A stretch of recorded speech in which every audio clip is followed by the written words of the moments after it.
Oh.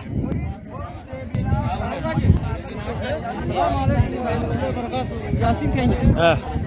Waraabje. Oromoo birataa ta'e amma agartee taliyaa poolisa dubbisneetii agartee Oromoo birataa ta'e taliyaa agartee yaamuu kutan poolisni nama jaha taanee nuti nama jaha dhalaadhaan nama sadii dhiirarraa nama sadii filamnee dhimma rakkoo keenya irratti mari'annee amma nama jahaadhaan agartee waajjiratti dhiyaannee gaafachuuf Oromoo birataa ta'e poolisni immoo ajajaa isaanii yaamuu jira. Maal rakkoon isin asitti himachaa jirtan kun maali? Namni jaheen kun maali ture? Rakkoon jahaan kun agartee Oromoo biraataati dhimma baqattoota Oromoo biraataati Somaaliilaandii keessatti argamu bakka bu'aniiti agartee rakkoo nageenya irratti keessattuu rakkoo nageenya agartee bobba'anii galuun bakka rakkoo ta'eetti rakkoo kana furmaata agartee barbaadachuuf dhufne hawaasnis akkasitti nama jaha baasee Oromoo biraataati agartee irratti himannoo keenya dhiyeeffachuuf deemna jechuudha. Ayyaana asirratti qaamni isin gaafatan kun qaama mootummaati moo UN? UN barbaada nuti qaama mootummaan agartee qaama nu raafaa jiru qaama agartee rakkoo nurra dhaqqabsiisaa jiru waan ta'eef nuti agartee itti gaafatamaan keenya mootummaan ammaan dura interviyu nu godhee nu dabarsee kara UNitti waan nu dabarseef dhimma keenya amma waliigala harkaa qabu UNHCR'dha. UNHCR'is Oromoo biraataati amma akka odeeffannoo nu kenninetti waan sadii agartee mootummaa yaamuudhaan walta'ii cimaa godhuudhaan takkaa'uu immoo bakka qubatan takkaa'uu immoo magaalaa keessa jiraachuu sadaffaa immoo heeraaf seeraan akka qubatanitti heeraaf seeraadhaan agartee bakka akka isin godhuu qaban jechuudhaan nutis gaafota kana dhiyeessuuf as dhiyaanne jechuudha. Ayyaa asirratti wanni warreen baqattoonni xalaa UN'dhaa qaban biyya kana keessa jiraachuu hin danda'ani. Hin danda'an jechuudha mootummaan labsa baasee waraqaa kalee harka ofiitiin kenne harka ofiitiin agartee mallatteessee harka ofiitiin faajjii dhahee kenne kanatu amata sadiif warra beekumsa qabuuf amata sadii warra ayyaanamsi kadiif amata lamaaf kadhaanii kennan kun hin dalagu jechuudhaan baqataa irratti gararaa guddaa gaggeessaa jiranii jechuudha. Ayyaa asirratti warreen qabamanii biyyatti ol deebi'anii jiranii warreen xalaa qaban. Ni jiran dhugaatti ni jiranii kalees qabanii warra beekumsa qabuuf warra ayyaanamsi kadis keessattuu kan dubartiin keessa jirtu keessattuu dubartii agartee cimumuu keessa jirtu fuudhanii asirraa agartee dangaa Itoophiyaa garii daggala keessatti facaasan akka bushaasha garii immoo hidhanii harkaa akka qabanittis informaationa akka qabna jechuudha. Ayyee rakkoo kanaaf qaamni UN'dhaan gaammaatti waan isin jedhan qabachu. Waan takkallee UN kun har'a gaafachuuf deemna rakkoo keenya kanaaf furmaata UNHCR har'a gaafachuuf deemna waan UNHCR jiru ila ammaa agartee kallattiidhaan ba'anii qaamni nageenya haa ta'u qaamni UNHCR haa ta'u ila ammaa furmaata waan nu godhani hin qabu olaantummaa seeraallee bakka dhaynee himannu karaa dhabuudhaan burjaaja'u jirraa jechuudha. Assalaamu alaikum warahmatullahi wabarakatuh. Ayyee kuni baqattoota biyya Somaaliilaandiiti.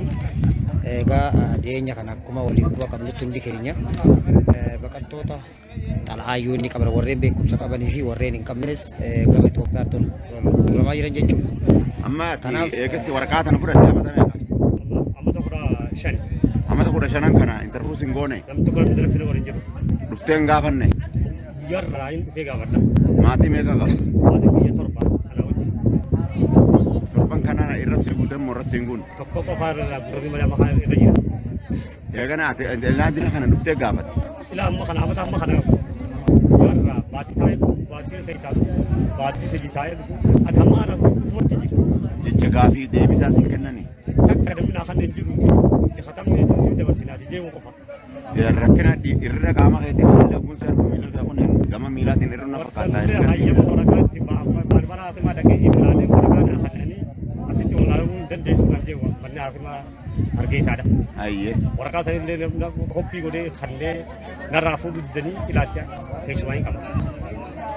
rakkoon ta'e gama tokkollee nuyi katteen jirtu Gama tokko jechuudha. eeggachuu danda'u akkuma Oromootti Oromummaan na beeku na yaamina daleessisa malee dalagachuu hin danda'u deddeemuutti hin jiru. Hayyee fayyaa. Maqaan keenya jedhama. Maqaan kiyya Yuusuf Usmaan naan jedhama. Hayyee fayyaa ta'ee kuni baqattoota biyya Somaalilaandiiti. Rakkoolee nama dhiyeenya kana deemaa jiru baqattoota warra xala'aa qaban asii fuudhanii Itoophiyaatti kennaa jiranii. Isaan kun egaa warreen jiruu fi jireenya isaanii dadhabanii magaalaa keessa sossoo'uu dadhaban waajjirri kunoo gamana jiraa kunoo qoree kana duuba achi dhiyaachuu hin dandeenye maaliif poolisoota jira jechuudha asitti dhufanii nu dubbisuudhaaf dirree kanatti warri poolisaa as taa'u jedhanii waan nuun jedhan ni eegganna sheerruu godha. Maal jedhama jarri? Jarrimmaa aaniif ergamee kute. Maal jedhanii? Saliyya dhaatu sun isin fi jaamaa.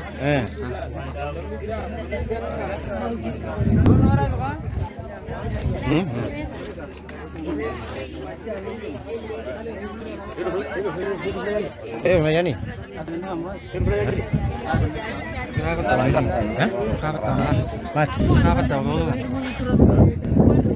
Warra ilmoo kokkona qaltee baay'ee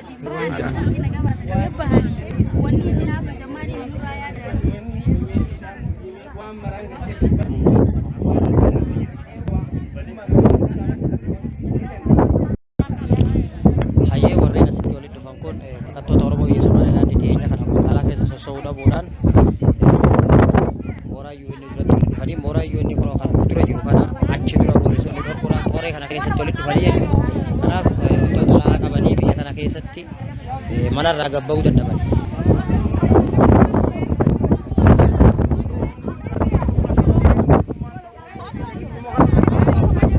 Hayyee nagaadha maqaan keenya.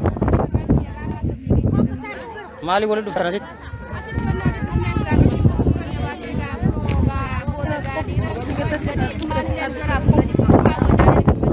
Sagalee kalkaas. Wajaalee keessa darbanii wajaalee jiranii kaan du'aa jiru isaaniitu bakka dangeessan hin beeknu. Kanaafuu furmaata kan laatan jennee bakka kanarraa hojjetaa ilaalu ammaa namni dubbise jiru garaan nu booya ilmaan kaan mana dhiisnee kaaniif jala yaafnee finnee jirra. Ina amata meeqa akkanuma ummatuma kana asii qabee nuun taa'u jirra wayii isiniif dalayna nuun jechaan jira wayii isin waa takka qabdan nuun jechaan jiranii nuti garaan nu booyaa jira ilmaan addaan nurraa faca'ee kaan karaa taarii baafute kaan wajaalee gaarsan. Maaliif asirratti maaliif warreen xalaa yoonni qabu biyya kana keessa jiraachaa turani sababiin waraqaa qabu Itoophiyaatti ol kennaniif maali? Wanni waan kennaniif hawaasni lafaa nutti ka'ee nuti waan kaaniif hin beekuu hin dandeenyu yuunisiyaaris yoo gaafanne namni nu dubbisin jiru dhibbata akka bakka dhibbata kan nu ergani namni nu dubbisin jiru yoo rabbi keenya biraan taate biitii teessan Oromoo harkaa qaba jechuudhaan nu dhibaa jiran nu dararaa jiran waan harkaa qabaatis hin agarree rakkoo ajaa'ibaatiin nurra jira. Hanga ammaatti namni si dubbisa jira qaamni yoonniidha. Namni takka namni nu dubbisan jiru kun ani nama kudha takkaan qaba kudha takkichi kanuu karaa jennee addaan kute hin agarree haan bosaatu qaare. Qaamni yoonni bakka tana walitti qabamtanii jirtan kun waajjirri si dubbisee hanga amma ganama kana seetu. Namni deebisaan afaan asuma haguun. Hayyee asirratti baqattoonni biyya kana keessa nama 12,000 shalagama hanganuma qofa moo walii dhufuu jiran? Dhufaa jiran gaa namni karaa ittiin bahuu barbaaddachaa jira magaalaa keessa deemuu hin danda'u kaan noolii si qabu mana keessa beelaan dhumaa jira kaan gaara keessaan dhufaa jira kaan karaan dhufaa jira namuu karaa adda addaatiin dhufaa jira gaa waan noolii si qabneef jecha ka adda addaatiin dhufaa jira gara mana keessa taa'ee beelaawaa jira namni. Hayyee dhaamsi kee maali duuba maal irraa maayidha maal dhaammachuu barbaadda? Amma gaa nuti wanni nuti dhaammannu ilmaan Oromootii fi bakka hundi maqaan Oromoo jedhamu guutuun bakka jiranirraa nu kaanii dhimma laachiftutti akka nu iyyan barbaanna nuti dhumne as keessa waa takka kumaa waa'ee namummaa takka illee hin qabnu qaamni gartee gargaarsaa akka daddabbiidhatti nu laalamu jedhee baanu iyyan barbaanna. Hayyee asirratti qaamonni Oromoodhaa biyyoota adda addaa jiran akka sagalee nu ta'anii.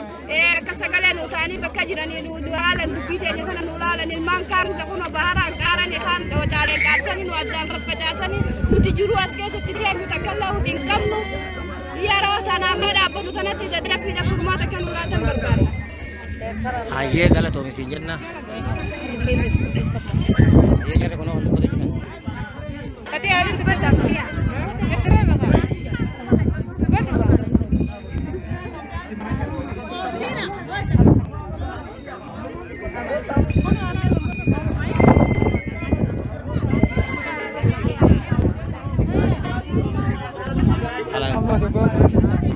Gama keelloo miidiyaa keenyaati.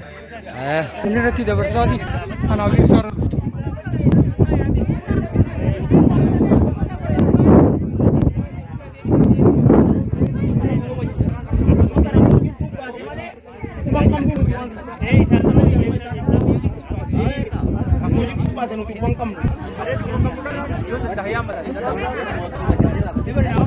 awo maal wal dhuftan?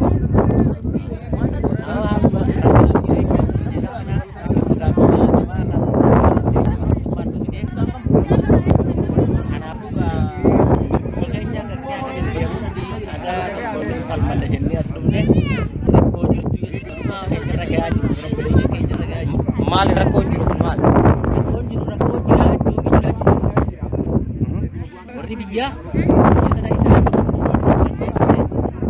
waraqaa bakka mootummaadhaa kan nuuf kennanii nu harkaa kaayanii jiraachuu si dandeessan jedhanii tarkaanfii goota keenya fudhataa jiran. Hayya amma Goota keenya qofa osoo hin taane Itoophiyaa Itoophiyaatu adda dhufu fuudhanii lammii Itoophiyaa lammummaan adda baasa.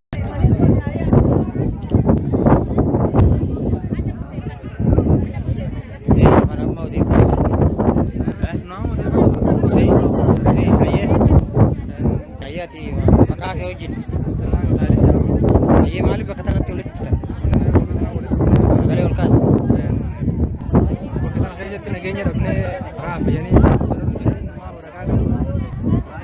tumuu dalaraa jira. Waraqaa sammuu beekumsa qabu tasilaa waraqaa xixiqqooti tokko jechaa adda jiranii waraqaa nama geessaa jiranii kanaaf asii walitti qabamne. Bakka kana qaamayyonni isin dubbisee jira moo waajjirayyoonni itti moo maaliif wal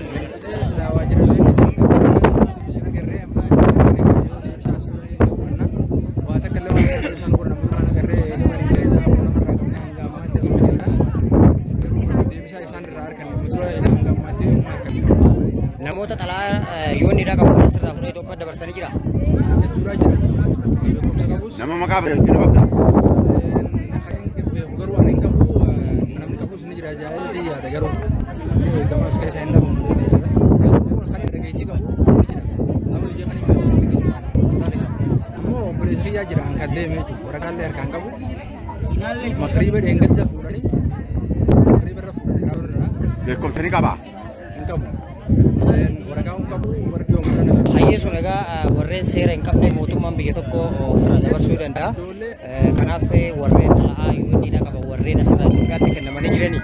hedduudha karamaa miti dila sunis ijoollee warra waliin feerme hedduudha amma kan biqiloon naaf osoo waliin naaf danda'u ammoo akkasitti kana illee jira haa maqaas baraas kanaas argaa kan malee ni jira namni guutuudha tokko namaa miti kan irraa guuratanii warra beekumsa qabuu fi beekumsa qabne hedduu waraqaa hundara waraqaa miti waraqaa wanni biratti waraqaa biyyattii keessaa yaadanii jechaa jira hedduun tan jiraatanii kan dalagatanii magaalaa keessa baafannaa dhuunfachaa jiru kana afaan irra wal Fakkeenyaaf bakka kana keessa wanni jira. Namoota seera qabne seera kabachiisu namnummaan dura dhaabbachuu danda'u jiru. Warra waraqaa qabu kan gartee seeraan jiru kan qaban nama lama asii illee tokko magaalaa qabu.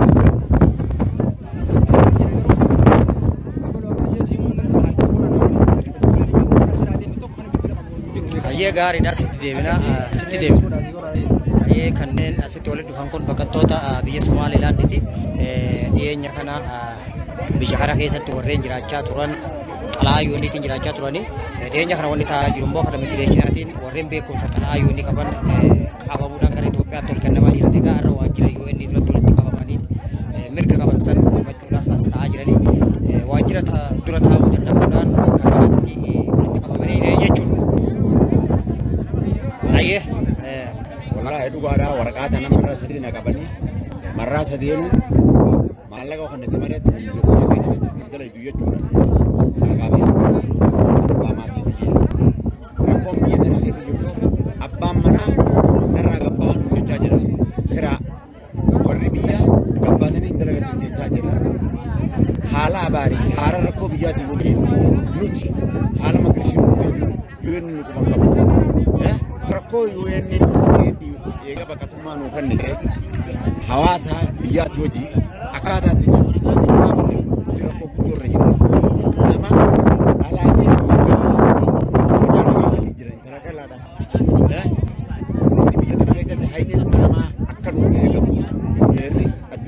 namni dhimmi nu laallatuuti akka irra nu gargaaru hunda.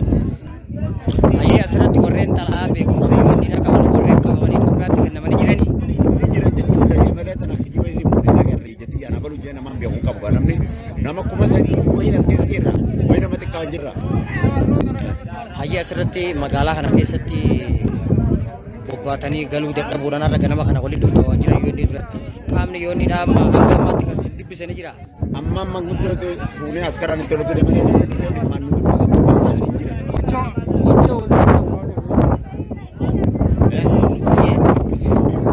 Namni keenya ammas baasuma horee bakka sana dhufuufu rakkataadha. Hamma xiqqoo dhufe malee namni cinaan tokko illee haala yeroo irraa namni manaa gabbuun dadhabee sababii maal jettanii yaaddanii baroota dheeraa kana xalaayyooniidhaan jiraachaa turtanii sababii isaa maal jettanii yaaddan wanni dhiyeenya kana ta'aa jiru.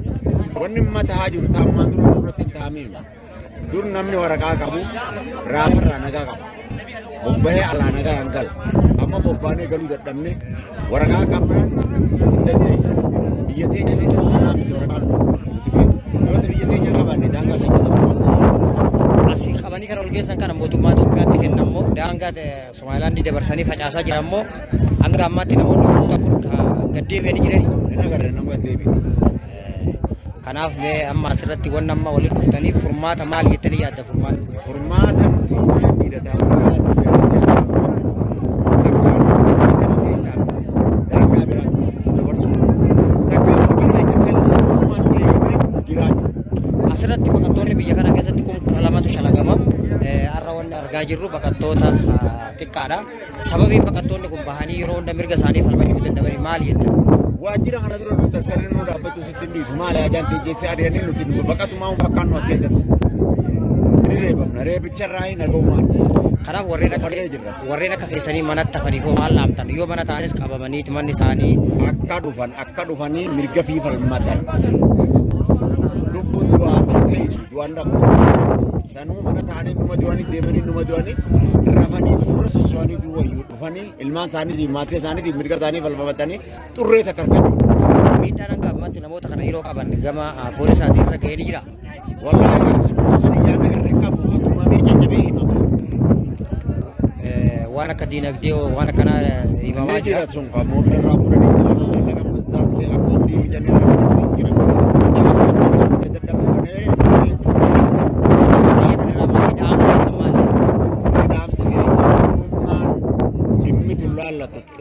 Akarra nu gargaaranii rakkoo nu keessa jiru tana keessa namoowwan haala biyya alaa jiru ka keessa jiru ka biyya keenya Itoophiyaa sanillee jiru akka nu gargaaran. Baay'ee galatoomii fayyaanaa ta'e kuni baqattoota Somaalilaandii dhiyeenya kana biyya kana keessatti warreen xalaayyuu inni qaban beekumsa qaban qabamanii gara biyyaatti ol darbamaa jiran. Kan biraa magaalaa kana keessa jiraachuun xalaayyuu inni hojjechuu hin dandeessan jechuudhaan namoota immigireeshinii yookaan poolisiin qabee gara Itoophiyaatti kennaa jira jechuudha. Warri manaas akkasumas hawaasni kun gabba'ee dalagachuu hin danda'u. Warri manaas kiraa barbaadanii manarra gabbaasanii yoo gabbahan mootummaan qabeetti Itoophiyaatti dabarsa jechuudha. Baroota dheeraas keessa jiraachaa kan turan xalaayyoonni ittiin jiraachaa turan. Xalaayyoonni sun yeroo ammaa hin hojjetu. Irraa walitti qabaniiti irraa fuudhanii keesha kaataniiti Itoophiyaatti ol kennaa jiran jechuudha. Kanaaf rakkoo kanaaf har'a hawaasni kun dhufe hangana qofa miti egaa asuma dhufuu kana'uu sodaarra kan ka'e manatti hafanii jiran jechuudha. Aadaa ilmoota naasisi takkana ta'e sana masara jaachuu waan akkana eenyu maqaan kee ati? Ati maqaan kee eenyu siin jaan? Maymunaa eenyu? Maymunaa Abdullaahi jette maqaan kee. Hayyee waraqaa teetii ol baasaa deemu. hayyee maaliif as ta'e? Mee bira tana maaltu si fidarra? Gaaffii godhiyyiin isaa gaaffii Ati waraqaa teetii ol baasa.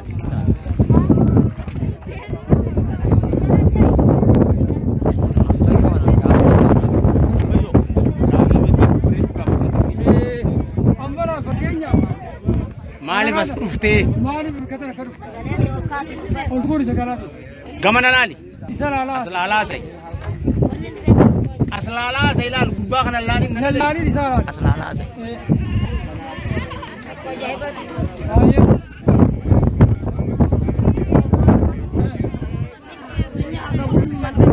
Baay'ee. Baay'ee.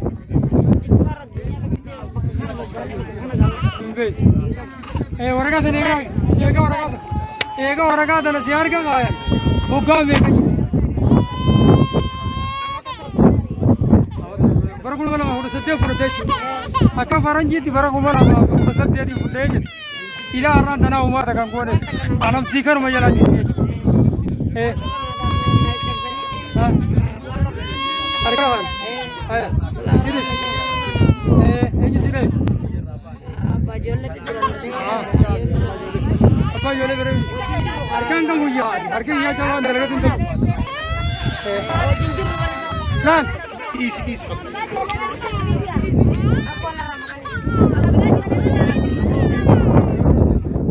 Mee dhuunfaan haasa'inaati akka gamtaa haasa'u dabarfata waan isinitti tokkoon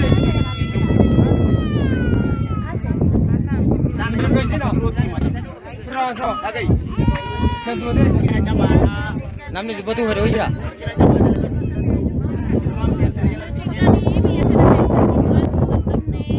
Maaltu si jikke?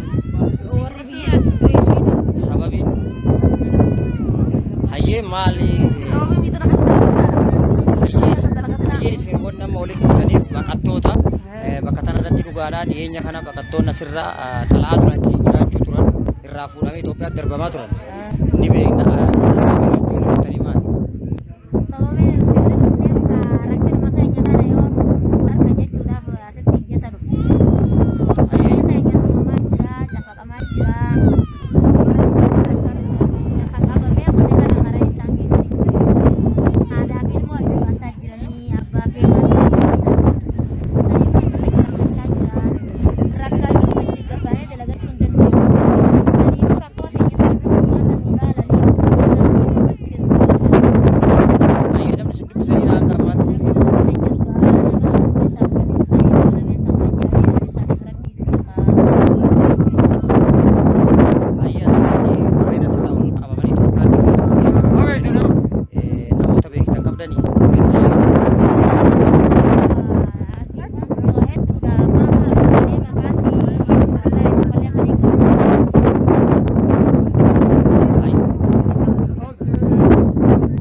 Indala itu orang kan indala itu. Indala itu.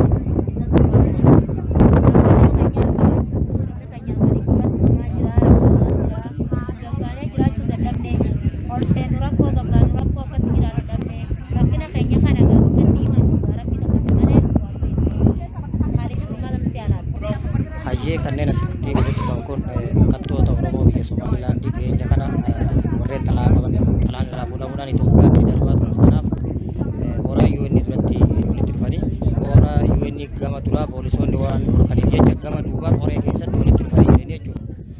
Kanaaf akka magaalaa keessa dalagatanii jiraanne xalaa UN hojjetu hin dalaguu manarraa gadi bahiidhaan.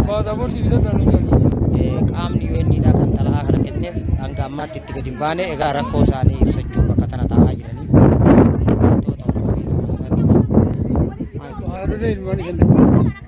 Eeyyama qaban.